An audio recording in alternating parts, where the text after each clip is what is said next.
I would like to open the podium for our students here because they have many questions for you, right? They have been in India for more than a week's time.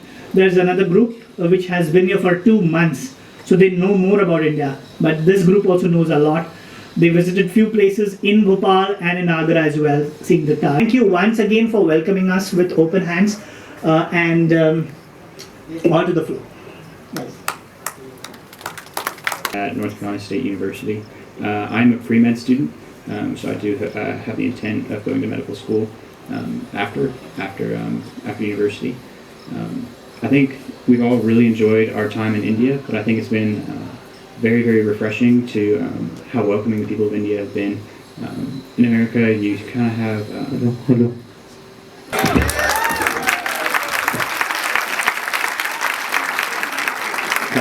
My name is Austin. I am a rising senior, so I'll be in my 4th year at UNC Chapel Hill, studying exercise and sports science with the hopes of going on to physical therapy school. So that's related to medicine. Into your school has been really cool to see just around a little bit. I go to North Carolina State University. I'm going into my 2nd year. I'm studying chemistry education, so I seek to become a high school teacher of chemistry. Which, as I'm sure you all know, is very foundational for all of the medical sciences, so I'm very excited about that. One thing that I've loved about India, besides just the welcome... In India, I have loved the clothes that people wear. They're so colorful, and I really love the dupattas. I don't know why we don't wear them all the time at home. I think they're great. I'll miss it when I go home.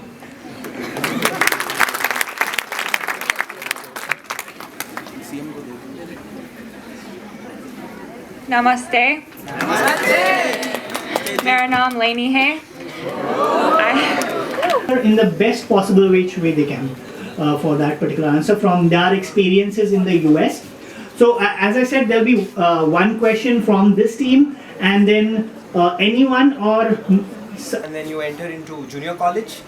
Post the junior college, that's 11th and 12th, you have a competitive entrance exam that you clear, and based on the rankings that you secure, you have a centralized system into which then you are admitted based on your ranking system into various colleges.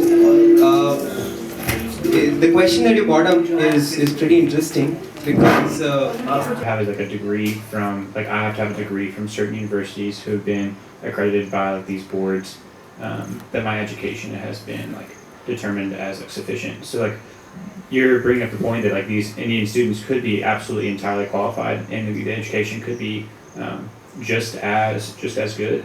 But I think the issue is just that schools in America right now are only accepting students from universities that are that are accredited by certain sources. Like the American Chemical Society is one of them. So I think the issue is that.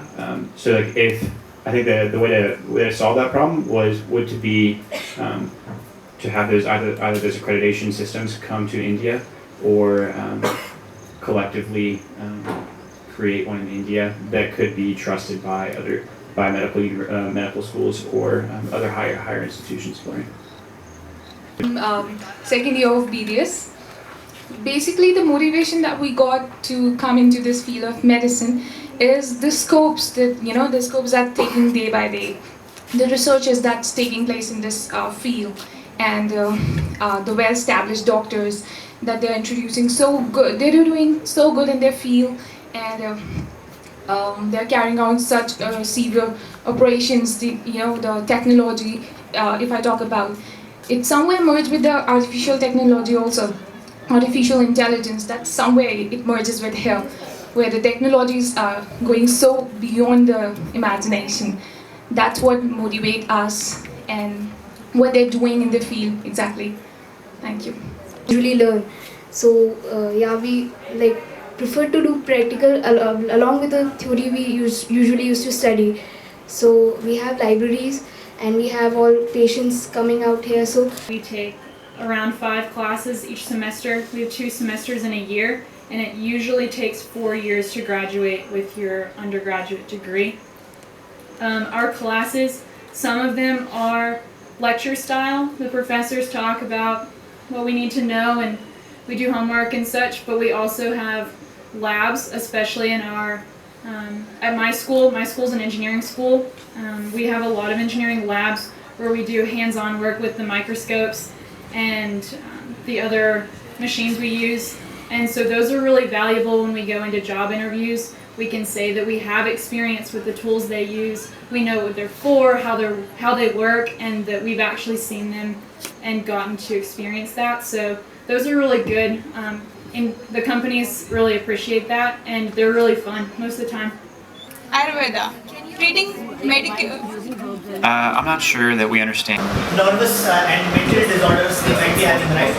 And how in the case studies, specifically transfer. Yeah, I mean, some people say if you have got that stroke, okay, within 1 month's time you need to do that therapy, otherwise it becomes very difficult to get back. Difficult.